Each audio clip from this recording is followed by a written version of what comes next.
and I realized that I threw it in the trash, and I got so upset that I projectile vomited across the kitchen onto the wall and then packed my bags and ran away from home. We all have baggage that we carry throughout our life. So we're gonna play a game called Unpack the Bags. What's the biggest lie your parents ever told you growing up? Santa Claus.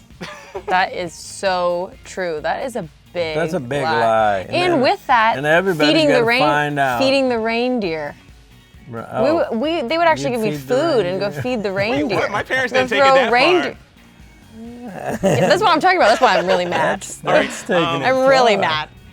I'm Jewish, so we didn't do Santa Claus. They told me Santa wasn't real right away. And you're like, okay. They were just like, Santa's not real for you. I go, for me or in general? Nah, don't worry about it. I mean, everybody's got the Santa lie, right? Yeah. But my dad went beyond where we believed in the Easter Bunny, and he would go outside and knock on the door, and every Easter we would open the door and all of the baskets would be there full of eggs. Yeah. And we would all be waiting around all morning to hear that knock and try to open it and see it, catch the Easter Bunny, but he always got away.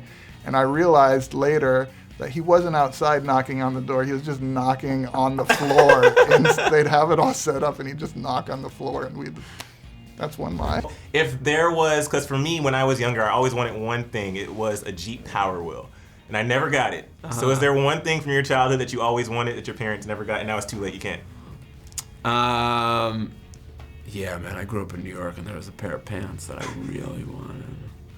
And they were like the cool pants that all the Italian kids were wearing, called Z Cavaricis. But they were expensive.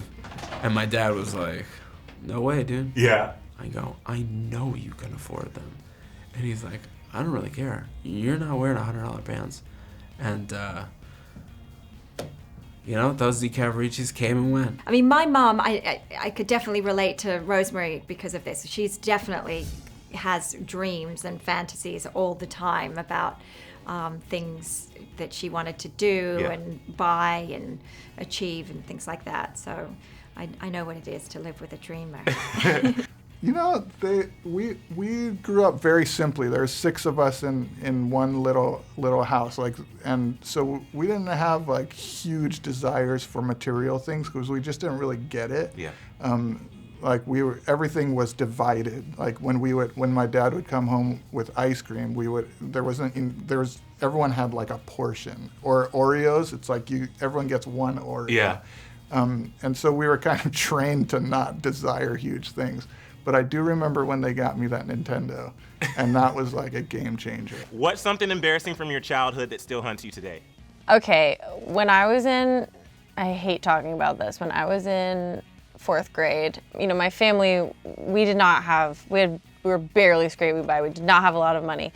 But my mom, and who knows what the mom magic she did behind the scenes, was able to pull together enough money to get me a retainer, and it was like a really big deal, and you got to pick out the colors of the retainer. It was a top and bottom.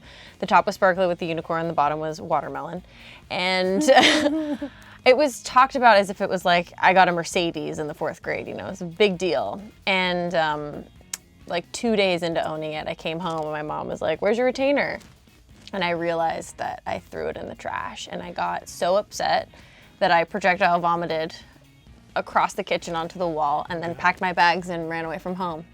Oh my I brought God. a blanket and a box of Cheez-Its. All of it. The entirety of my childhood as one whole thing. My mom was super fun and outrageous and groovy. Yeah. And at the time, I did not want a groovy, outrageous mom.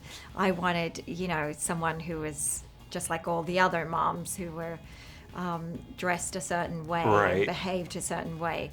My mom was wearing leather trousers and platform boots and super cool. And of course, later when I was a teenager and upwards, or my latter teens, I thought that was really cool. Click to the left to see what the cast of The Glass Castle had to say about the film, or click to the right to see actors who've done crazy things for movie roles.